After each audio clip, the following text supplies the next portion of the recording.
오늘은 에스라입니다. 에스라. 이제 역사의 이제 마무리로 가죠. 바벨론 포로로 잡혀갔다가 이제 돌아오는 이야기입니다. 돌아와서 그 모든 역사를 총괄해서 정리한 것이 역대기 상하다. 이렇게 말씀을 드렸고요. 오늘은 이제 에스라를 통해서 바벨론 포로에서 돌아온 이야기, 귀한 이야기입니다. 1차, 2차, 3차 포로인데 에스라서에는 1차, 2차 포로가 귀한 이야기가 나와 있고요. 이 3차는 느헤미야 이야기입니다. 에스라와 느헤미야는 이제 비슷한 시기에 활동했던 사람들이죠. 그래서 이 에스라 이야기를 하면서 바벨론 포로에 605년, 597년, 586년 1차, 2차, 3차 포로로 끌려갔다 그랬잖아요. 여기서 이제 돌아오는 거예요. 돌아올 때 1차 귀환이 538년이었잖아요. 538년. 이것이 이제 에스라서 1장부터 6장까지 얘기해요. 귀환 이야기. 그 다음에 2차 귀환 이야기는 458년이에요. 상당히 기간이 많이 떨어져 있죠. 이제 7장부터 10장 얘기입니다. 그래서 에스라는 10장까지 되어 있기 때문에 1차 귀환 이야기와 2차 귀환 얘기입니다. 1차 귀환은 목적이 뭐냐면 성전 건축이에요. 허물어진 성전을 다시 세우는 거죠.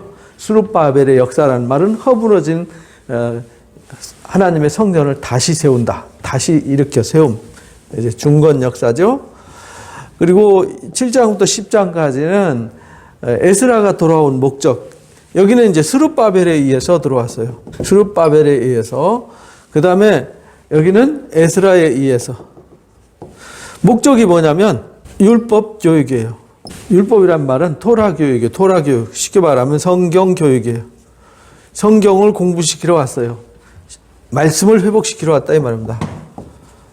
말씀 회복 또는 말씀으로 개혁 운동을 하러 왔어요.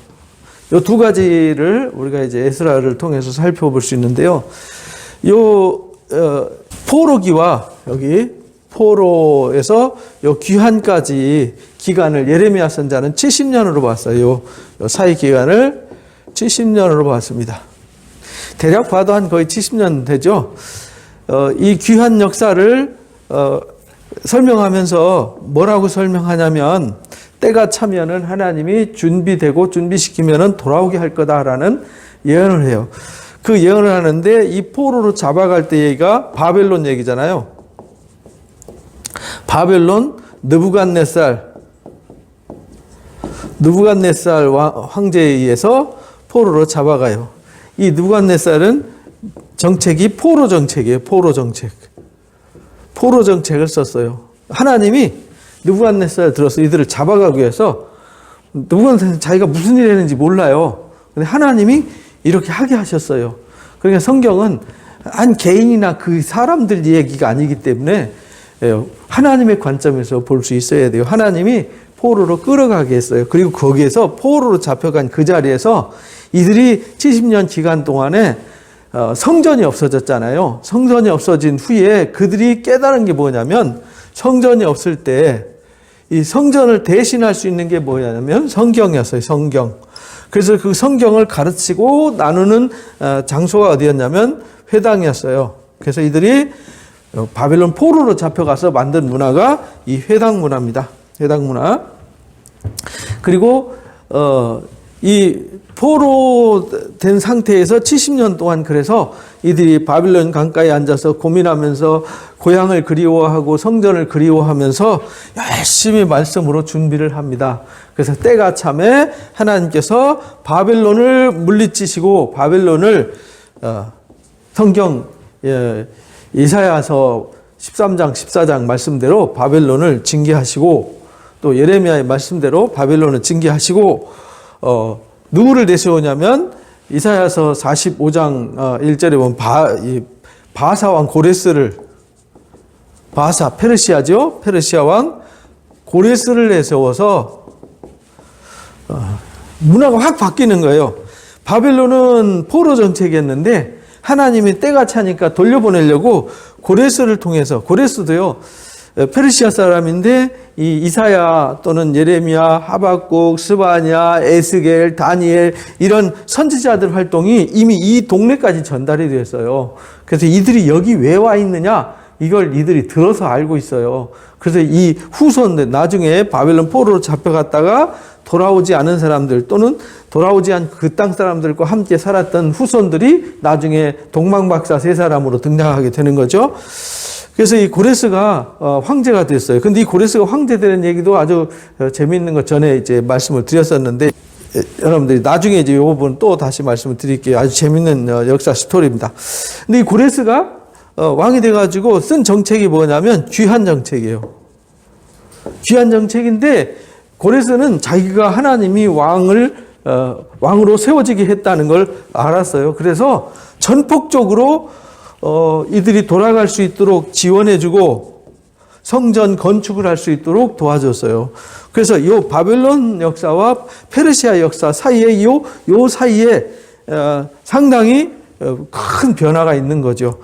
그래서 70년 동안 준비하고 성전에서 말씀을 준비한 그들이 고레스의 칙령에 따라서 누구든지 준비된 사람들은 이 유다 지파와 베냐민 지파, 그 다음에 제사장들, 레위인들 중에서 돌아갈 뜻이 있고 성전을 건축할 의사가 있는 사람들은 누구든지 감동받은 사람들 자원해서 가라.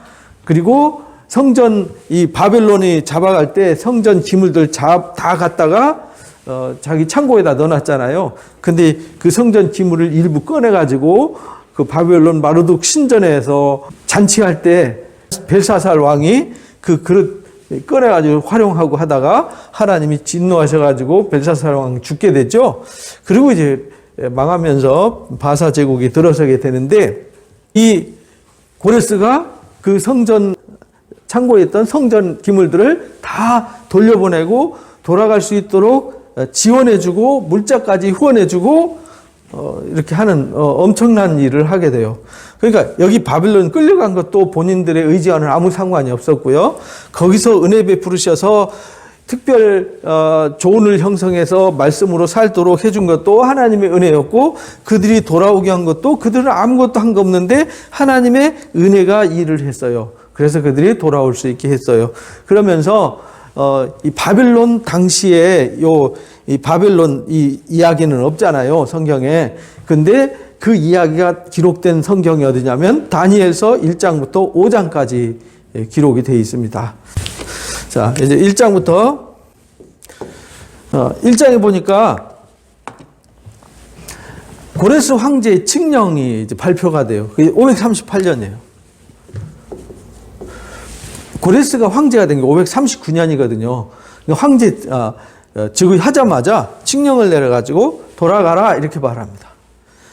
그래서 유다와 베냐민 족장들, 제사장들, 레위인들, 마음에 감동받고 성전을 건축하고자 하는 헌신자들, 감동받고 헌신된 자들만 가도록 허락을 했어요.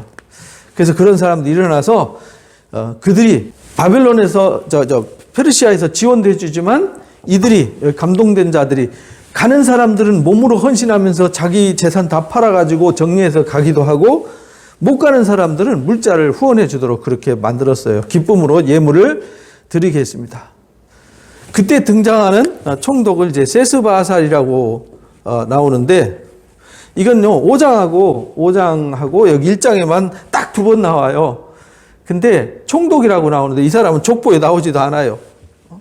족보에는 스룹바벨로 나오고 스가랴서나 학개서에는 스룹바벨로 나와요. 그래서 이게 동일 인물이냐 다른 인물이냐라는 가지고 논란이 많은데, 어떤 학자들은 동일 인물이다, 어떤 학자들은 다른 인물이다 그러는데, 성경 스토리상 또는 유대인들은 족보를 중시하기 때문에 족보에 없다는 얘기는 이 사람이 없다는 얘기입니다. 왜냐하면 유대인들은 생명이 곧 족보였거든요. 족보가 생명이었고. 그러니까 에스라서 족보에도 없고 역대기 족보에도 없어요. 역대기 족보에는 스룹바벨의 그 친척으로만 등장하는 셋낫살이라고 나와요. 세스바살도 아니고 셋낫살이라고 나오기 때문에 좀 불명확합니다. 그래서 선지자 학개나 스가랴도 스룹바벨로 하기 때문에 여러분들이 그냥 스룹바벨로 이해하는 것이 낫습니다. 그래서 총독 스룹바벨을 통해서 이제 나오게 됩니다. 그리고 2장에서는 이제 1장에 어떻게 해서 나오게 됐는지 이들이 1차 귀환하게 된 하게 된 배경을 설명을 했어요. 그 다음에 2장에서는 귀환 명단, 귀환자들이 누구냐 이 말이죠. 누가 참 이스라엘인가 민족의 정체성을 다시 한번 다루기 위해서 족보 얘기를, 여기 이제 역대기에 족보 나오죠. 9장에 족보를 쫙 정리를 합니다. 그래서 이 족보가 아주 중요하죠. 그래서 여기서 나온 족보 인원이 49,897명입니다. 49,897명이 귀환을 하게 됩니다. 에스라와 스룹바벨과 함께.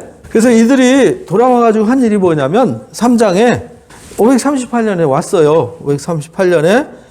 근데 왔는데 바로 성전 건축한 것이 아니라 1월 달에 출발해가지고 언제 도착하냐면 5월에 도착해요. 1월 1일 날 출발해서 5월 1일 날 도착해요. 그러니까 만 4개월 만에 4개월 여행을 해요. 만 4개월 만에 여행을 해서 도착해요. 도착하자마자 그들이 일단 자리를 잡습니다. 각자 자기 성읍으로 돌아가고 예루살렘에 일부 남고 한 뒤에 이제 건축 준비를 합니다. 건축 준비를 위해서 2년간 536년까지 2년간 두로의 지방에 부탁해서 솔로몬 성전 건축할 때처럼 그동안 가지고 온 헌금들, 그 다음에 바빌론 페르시아 황제가 지원해 준 것 가지고 성전 건축 물자를 준비하게 됩니다. 그래서 이들이 돌아와 가지고 준비하는 기간 동안에 번제와 초막절과 월삭을 지켰어요. 얼마나 감격스럽겠어요. 남의 나라 땅에 끌려가서 포로 돼가지고 70년 이후에 돌아와가지고 초막절과 월삭 절기를 지켰을 때에 뜨거운 감동이 있었죠. 그러나 아직 성전 기초는 놓지 못했어요. 그래서 536년에 준비가 다 됐을 때 두로와 시돈의 목수 석수를 고용해가지고요, 백향목을 욥바로 수운해가지고 그 다음에 건축하는 이야기를 합니다. 그래서 20세 이상 레위인들을 현장 감독으로 세워가지고 건축 준비를 합니다. 이들이 2년 만에 성전 기초돌을 딱 놓을 때 그때 솔로몬 성전을 봤던 사람들은 대성통곡을 하죠. 너무 감사하고 기뻐갖고 기쁨과 감사의 감정에 눈물을 쏟고, 어떤 사람들은 여기 처음 2세대들이요. 2세대들은 와가지고 그냥 기뻐갖고 춤추면서 함성을 지릅니다. 그래서 그 소리가 기쁜 소리인지 우는 소리인지 구분이 안 됐다 이렇게 써요. 이렇게 해서 1장부터 3장까지 귀환해서 성전 기초돌을 놨는 일까지 시작을 했어요. 이렇게 순조롭게 잘 가는데 이 4장에서 문제가 생겨요. 그 땅에 돌아왔을 때 이미 엘살핫돈 때 아수르 왕 엘살핫돈이 이 사마리아 지방에 있는 사람들, 곧 북이스라엘 사람들을 잡아가지고 자기 땅으로 가잖아요. 아수르 땅에다가 정착시키고 아수르 사람들을 여기다 사마리아 사람들과 피를 섞어서 아수르 사람들이 거기 정착을 했단 말이에요. 근데 그 사람들이 어디서 예배를 했냐면 그리심산에서 예배를 했죠. 그래서 그 사람들이 공사를 시작하는데 이미 예루살렘과 그 유다 지방과 그 북쪽 에브라임 지역에 살던 사람들이 귀환을 달갑게 여기지 않았어요. 왜냐하면 성전 건축하고 자리 잡으면 자기들이 소외될 것 같으니까요. 우리도 끼어달라고 요청을 하지만 이들이 부정해진 자들, 하나님의 거룩한 씨가 아니면, 남은 자들이 아니면 참여할 수 없다 이래가지고 그들을 허락하지 않았어요. 정통성이 없는 그들을 이제. 그래서 회방, 4장 얘기는 회방 얘기입니다. 그래서 이들이 회방을 해요. 회방을. 그러니까 회방을 하니까 이 사람들이 온 지 얼마 안 된 데다가 이 사람들은 군사도 없고 인구도 얼마 안 되잖아요. 약 5만 명이잖아요. 5만 명인데 이제 흩어져서 그렇게 많지도 않아요. 그 나머지 사람들한테 해방하니까 이 사람들이 주춤주춤 하고 있었어요. 그때에 주춤주춤하고 536년에 공사 기초도 안 놓고 열중시험 했어요. 열중시험. 그리고 그 회방이 성공적으로 잘 진행돼 가지고 536년에 회방이 됐는데 이때가 이제 고레스 황제 때잖아요. 고레스 황제가 530년에 죽어요. 그래가지고 530년에 캄비세스가 황제가 돼요. 근데 캄비세스 때까지 핍박과 회방으로 성전 건축이 멈춰 있었어요. 그리고 522년에 누가 즉위하냐면 다리오 황제가 즉위를 하게 됩니다. 그리고 2년이 지났어요. 2년. 다리오 왕이 즉위하고 2년 지났어요. 이때가 다리오 왕 제2년에 누가 등장하냐면 학개와 스가랴라는 선지자가 등장해요. 그게 학개서 스가랴서에 기록된 이야기입니다. 그래서 바벨론 포로 이후에 마지막 선지자들이 학개, 스가랴, 말라기입니다. 근데 학개, 스가랴가 등장해가지고요. 왜 성전 건축을 멈췄냐고 책망을 합니다. 책망과 함께 학개, 스가랴가 지원을 합니다. 그런데 우리가 4장에서 살펴볼 게 있어요. 4장에 보면은 잘 나가다가 이 좀 역사가 확 바뀌어 버려요. 르홈과 심세가 아닥사스다 왕에게 예루살렘을 고발했다 이렇게 나와요. 1절부터 5절까지는 고레스 시대부터 바사 왕 다리오가 즉위할 때까지, 여기 다리오가 즉위할 때까지 회방했어요. 그러니까 522년까지 핍박을 했어요. 그러니까 536년부터 14년간 핍박을 한 거죠. 회방을 했어요. 14년간 성전 기초만 놔두고 열중샷하고 있었던 거죠. 근데 느닷없이 6절부터 아하수에로가 즉위할 때에 그들이 글을 올렸더라. 아하수에로가 등장해요. 여기 이제 다리오가 등장하고 아하수에로. 이 아하수에로는 누구냐면 에스더의 남편입니다. 에스더서에 나오는 에스더 왕비. 이 사람은 486년에 왕이 된 사람이에요. 486년. 그리고 아닥사스다가 나와요. 아닥사스다는 464년에 왕이 돼요. 벌써 이 뭐야? 그러면은 여기 다리오 왕 얘기에다가 왜 아하수르와 아닥사스다 얘기가 갑자기 등장하지? 이래서 읽다가 여기서 꼬이기 시작합니다. 뭐야? 앞에 아닥사스다 나왔다, 아하수르 나왔다가 또 다리오 나왔다가 그럼 뭐야? 역사가 어떻게 된 거야? 그때 또 다른 왕이 있었나? 가 아니라 요거는 지금 에스라가 쓴 거잖아요. 에스라가 쓰는데 여기 1차 귀환 얘기는 스룹바벨 얘기라고 그랬잖아요. 여기 2차 귀환 때는 여기 이제 에스더 얘기란 말이에요. 그 말은 여기 538년, 458년, 444년 이런다 그랬잖아요. 요때 회방을 했는데 지금 에스라, 느헤미야 때까지 그 회방이 이어졌다는 얘기예요. 그러다가 다시 끝절에는 다시 돌아가잖아요. 다리오 왕 제2년에 공사가 2년까지 중단되었더라. 그래가지고 16년간 공사가 중단되었어요. 그 말은 여기 이제 아하수에로와 아닥사스다 때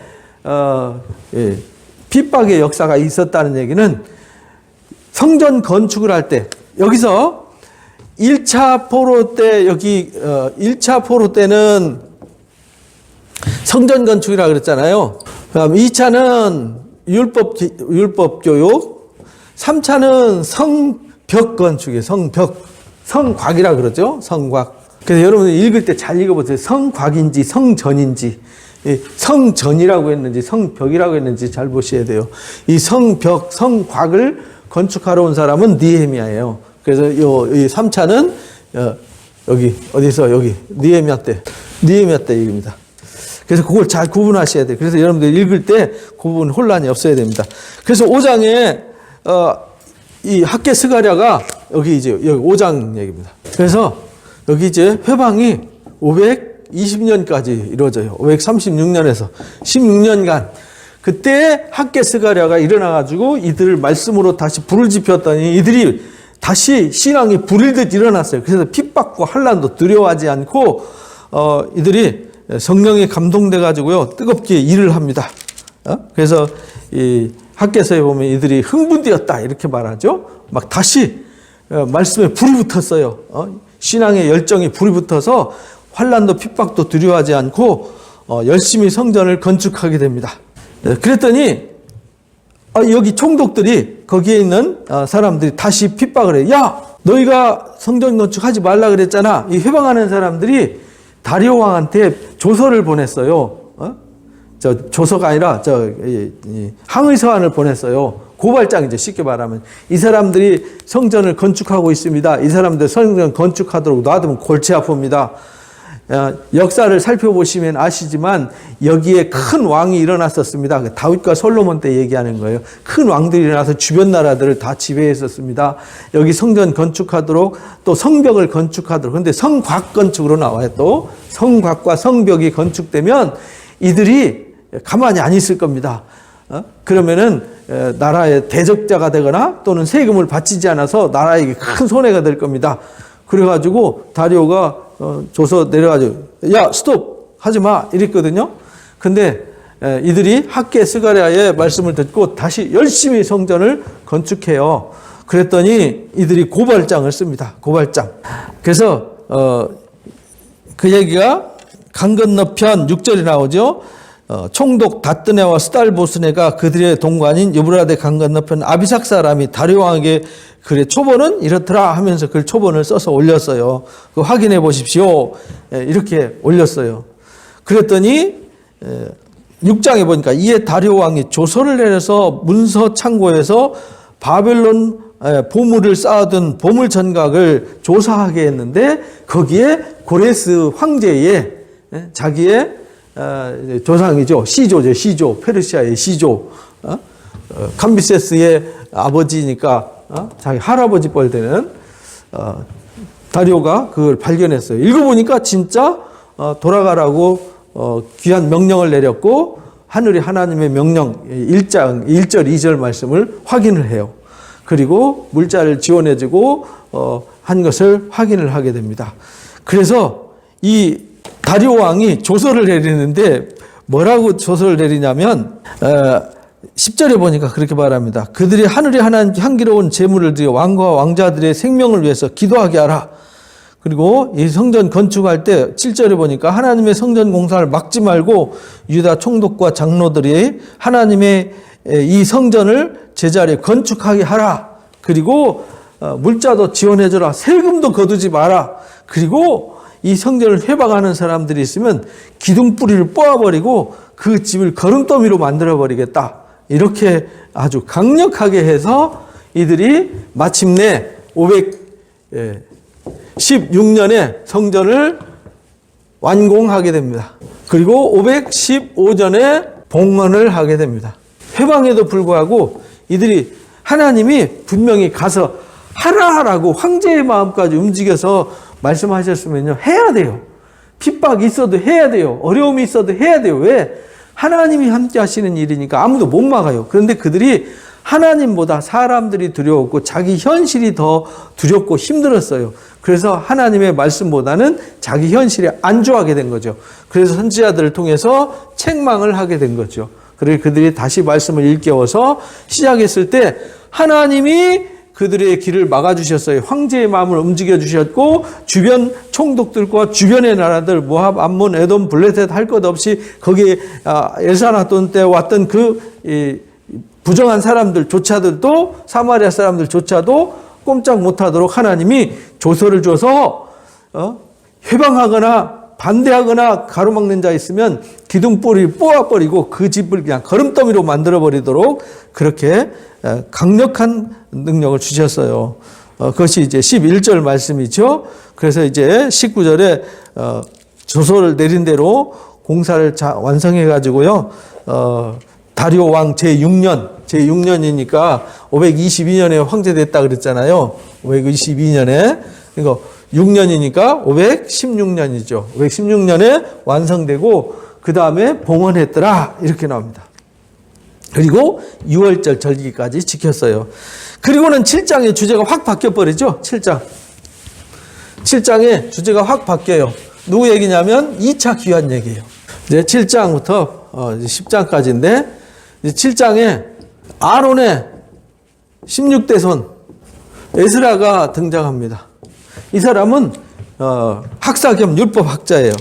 6절에 보면 에스라가 바벨론에서 올라왔는데 그는 이스라엘의 하나님 여호와께서 주신 모세의 율법에 익숙한 학자인데 하나님 여호와의 도우심을 받아서 왕에게 구하는 것은 다 받는 자더라. 그거 신기하지 않습니까? 바벨론 포로로 갔을 때 하나님께서 그 땅에서 하나님이 준비하시고 키우시고 함께 하셨어요. 그러니까 이스라엘 백성들이 가서 혼란을 겪었던 게 뭐냐면 하나님은 예루살렘에만 계신 줄 알았어요. 예루살렘 성전에만 계신 줄 알았어요. 그 예루살렘 성전 떠나면 죽는 줄 알았죠. 그래서 거기 예루살렘을 벗어나고 유다 땅을 떠나면은 망하는 줄 알았어요. 근데 그들이 바벨론 가서 깨달은 게 뭐냐면 성전이 없어졌잖아요. 아, 하나님이 여기도 계시거늘 이걸 깨달은 거죠. 그러니까 그들이 하나님의 관점이 예루살렘에만 계신 하나님, 건물 속에 계신 하나님이 아니라 말씀이 있는 곳에는 어디나 우리가 있는 곳, 말씀이 있는 곳, 이것이 이제 신앙의 이제 뿌리가 된 거예요. 그래서 그들이 말씀을 연구하기 시작한 거죠. 그런데 그 말씀을 연구하면서 하나님 말씀으로 신앙을 회복했더니 하나님이 놀랍도록 역사하셔서 황제에게 구하는 것은 다 얻게 했어요. 그래서 아닥사스다 왕 제7년이니까 58년이죠. 458년. 레위 사람들과 노래하는 사람들과 문지기사들 그다음에 제사장들과 함께 예루살렘으로 올라올 때 에스라도 함께 올라왔는데 제7년 다섯째 달에 출발했더라. 그래가지고 첫째 달 하루 첫날에 이 길을 떠나가지고요 다섯째 달에 도착을 했어요. 그래서 만 4개월 만에 앞에서 말씀드렸죠. 여행 기간이 약 4개월 걸린다고. 그리고 10절에 보니까 온 목적을 여기 이제 7장에 이 에스라가 귀한 목적을 명확하게 정리를 해줬어요. 10절에 보니까 뭐라고 썼냐면 에스라가 율법을 연구하여 준행하며 율례와 규례를 이스라엘에게 가르치기로 결심했더라. 이렇게 하나님 말씀을 가르치기로 결심해야 돼요. 결심하면 누가 앞장서냐? 하나님이 앞장서요. 과거만 아니에요. 지금도. 앞으로도 마찬가지예요.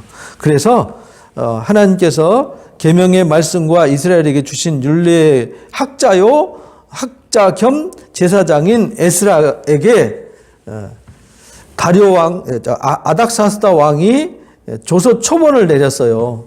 완전한 학자 겸 제사장 에스라에게 조서 내린다. 제사장 레위 사람들 중에 예루살렘에 올라갈 뜻이 있는 사람 누구든지 함께 가라.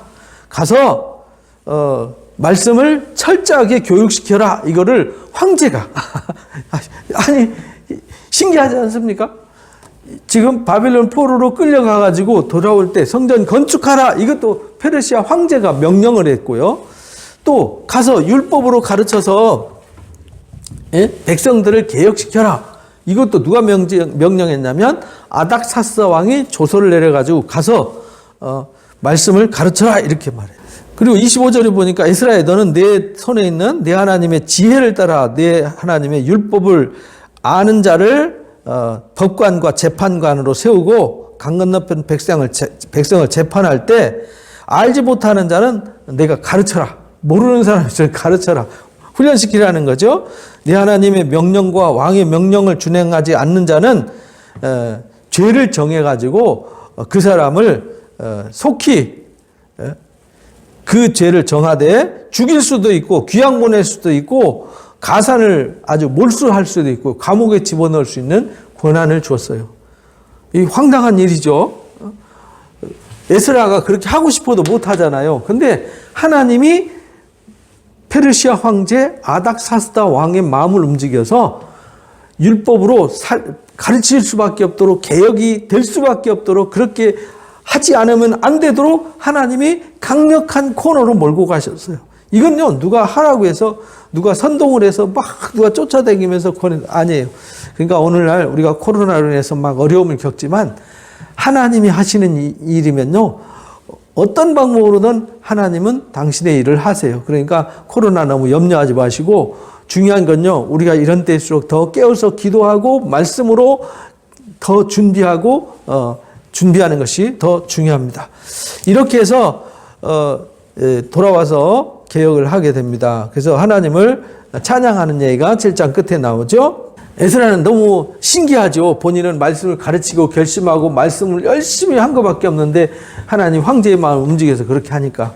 그래서 에스라가 귀환을 하게 됩니다. 그 귀환할 때 백성들의 계보를 또 가르쳐줘요. 백성들의 계보 8장에 돌아올 때 에스라와 함께 온 사람들, 이 사람들은요 레위 사람들이 많지 않았어요. 없었어요. 거의. 그래서 가다가 멈춰가지고 다시 아하강가에 머물렀다가 그 사람들 보내가지고 레위인 38명과 느디님 사람들 220명을 불러가지고 다시 출발합니다. 기도하면서 어려운 시기에 출발해요. 이때에 1496명이 출발하게 됩니다. 1496명이 1차하고 거의 5만 명 가까이 되는데 여기는 1500명 정도밖에 안 되죠. 이래가지고 귀환을 시작합니다. 근데 에스라가 레위 사람들 찾아서 귀환할 때 사실은 굉장히 걱정을 했어요. 왜냐하면 황제나 페르시아 사람들한테 큰 소리 쳤거든요. 우리는 하나님의 말씀을 쫓고 하늘에 계신 하나님을 따르기 때문에 우리를 어디 가나 지켜주신다. 그렇게 큰 소리 쳤는데요. 황제가 야 우리가 군대 동원해서 너희들 가는 길 도와줄게. 가다가 강도 만나거나 도둑놈 만나면 안 되잖아.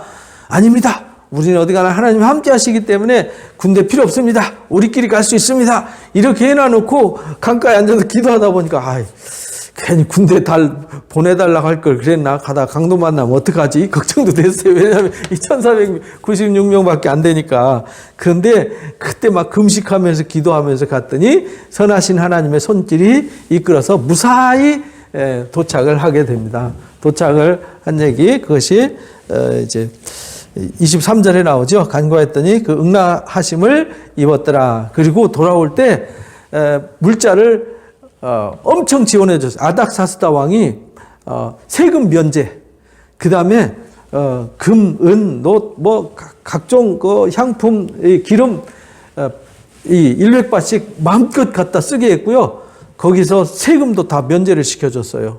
그리고 부족한 게 있으면 그 땅의 총독한테 창고에서 마음껏 갖다 쓰도록 지원해 줬어요. 그러니까 에스라가 볼 때 너무 놀란 일이죠. 여기 온 사람들도 놀래고요. 줘서 써서 가게 해준 것도 고맙고요. 물자를 지원해 준 것도 감사한데 가서 말 안 들으면 말씀 공부 안 하면 그냥 감옥에 집어넣을 수도 있고 죽일 수도 있고 재산을 몰수할 수도 있고 막 이렇게 막 어마어마한 권세까지 주어서 보냈어요.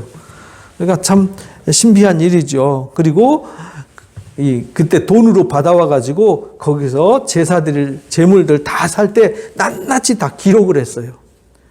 낱낱이 다 기록을 했어요. 왜냐하면 이게 누가 하셨냐면 하나님이 하셨어요. 속일 수가 없어요. 그래서 하나님의 일은요 속이면 안 돼요. 이용해서도 안 돼요. 그래서 세세하게 기록하죠. 그래서 우리가 교회 안에서도 재정을 쓰면은 이렇게 월계, 주계, 이렇게 연간 이렇게 사용한 거 일제 영수증까지 다 첨부해서 꼼꼼하게 하나님 앞에 하는 거는요. 이건 하나님 앞에 틀림없이 이렇게 했습니다. 라는 것을 보여주는 겁니다. 에스라가 그렇게 했어요.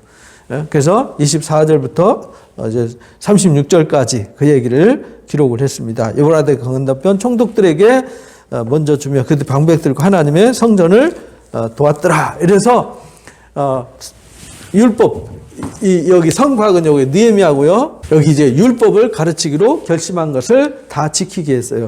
그래서 돌아와서 개혁하려고 딱 보니까 벌써 시간이 흘렀잖아요. 538년에 돌아왔는데 지금 여기 돌아와 보니까 458년이니까 몇 년 지났어요. 그러니까 몇 년입니까? 50년, 80년 지났잖아요. 80년. 그죠? 80년. 80년이 지났어요. 1차 귀환 후에 80년이 지나서 와서 보니까 아주 난장판이 됐어요. 80년 만에 2차로 돌아왔는데 백성들과 제사장들과 레위 사람들이 특히 제사장과 레위인들이 지도자들이 방백들이 앞장서 가지고 가나안 사람들, 브리스 사람들, 여부스 사람, 모압 사람, 암몬 사람, 아모리 사람, 애굽 사람들과 다 혼혈이 돼 버렸어요. 다 그들과 섞어져 가지고 가증한 일을 하고 있고요. 그들과 혼인해 가지고요. 거룩한 자손이 섞여 버렸어요. 그래서 막 9장에는요, 이 에스라가 수염을 쥐어뜯고 옷을 쥐어뜯으면서 하나님 앞에 회개 기도하는 회개 기도 이야기입니다. 지도자들이 앞장섰으니 백성들을 안 봐도 뻔하잖아요.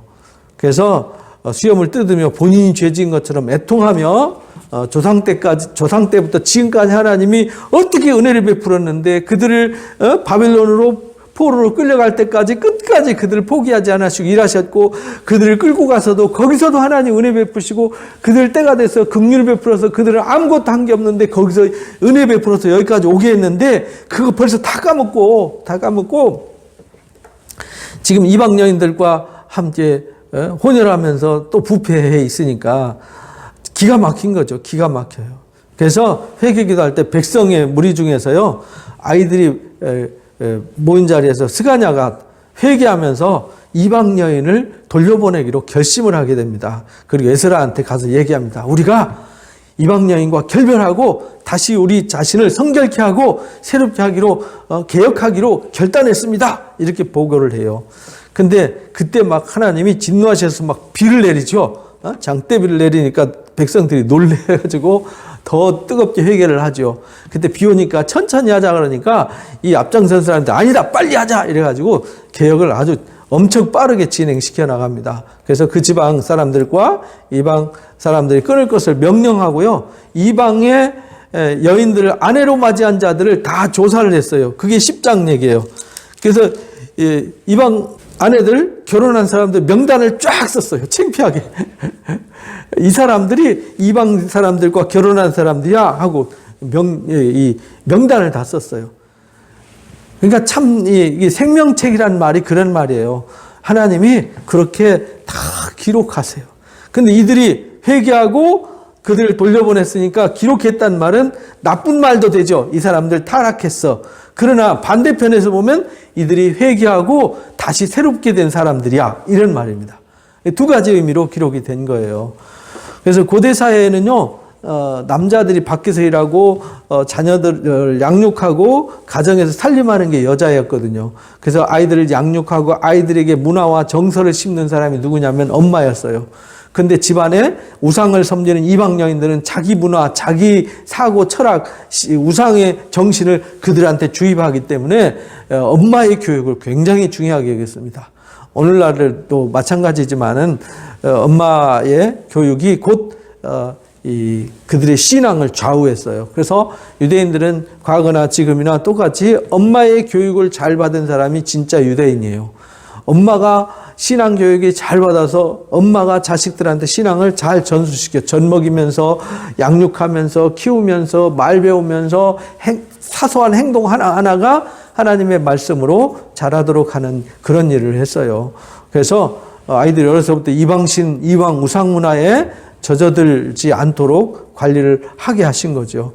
그렇게 해서 하나님께서 모세오경을 통해서 이방 여인과 결혼하면 안 된다고 신명기 7장과 레위기 18장, 20장에 강력하게 이방 문화를 배격하는 것을 가르쳐 주셨습니다. 이렇게 해서 스가랴서가 에스라서가 끝나는 거예요. 그러니까 에스라서는 1차 귀환 어떻게 되었는지 가르쳐 주셨고요. 그 귀환에서 성전 건축을 할 때 그들이 어려움과 환난 속에서도 흔들리지 않고 말씀으로 나가야 되는데 지체할 때 선지자들이 독려를 해가지고 말씀에 순종할 때 하나님 막아주신다는 걸 보여주셨어요. 바벨론에서도 하나님 말씀을 순종할 때 지켜주시고 돌아와서도 순종하면 지켜주시는데 그들이 주변 환경을 두려워해서 어려움을 겪은 거죠. 그래서 학계서 읽어보시면 그들이 성전 건축하는 걸 멈추고 자기 갈 길 바쁘고 자기를 위해서 집 짓는 일에만 바쁜 거를 막 책망을 해요. 그래갖고 너희 잘된 거 있나 봐라. 그러나 오늘 너희가 성전을 건축하기로 결심한 이날부터 계산해봐라. 이날과 이날 이전과 이후를 9월 24일을 기준으로 해서 하나님 복 주시나 안 주시나 비교해봐라. 이렇게 기록을 해요. 그리고요, 개혁을 할 때도 2차 돌아와서도 이들이 이방 문화와 혼합돼서 결국은 부패하고 타락한 거잖아요. 그래서 그 모든 것을 개혁할 때 하나님이 그들과 함께하고 그들 속에 하나님의 선한 영향력이 나타난다는 것을 가르쳐 주죠. 우리도 마찬가지입니다. 우리가 신앙을 개혁하지만 버려야 될 거 못 버리고요. 이방 문화와 이 악한 문화와 어둠의 문화와 혼재돼 가지고 뒤범벅이 있으면서도 하나님 어쩌고 저쩌고 뭐 예배 어쩌고 저쩌고 해봤자 다 소용없는 일이라는 거예요. 우리가 순결한 마음으로 여자와 더불어 더럽혀지지 않고 계시록 14장 말씀처럼 정말 순수한 신앙을 믿음을 지킨 사람들이 하나님이 함께하고요. 그들을 통해서 하나님의 영광을 나타내시는 겁니다. 저와 여러분이 오늘날도 그렇게 에스라 때처럼 신앙의 성결을 다시 한번 다지는 소중한 계기가 되시기를 주님의 이름으로 축복합니다.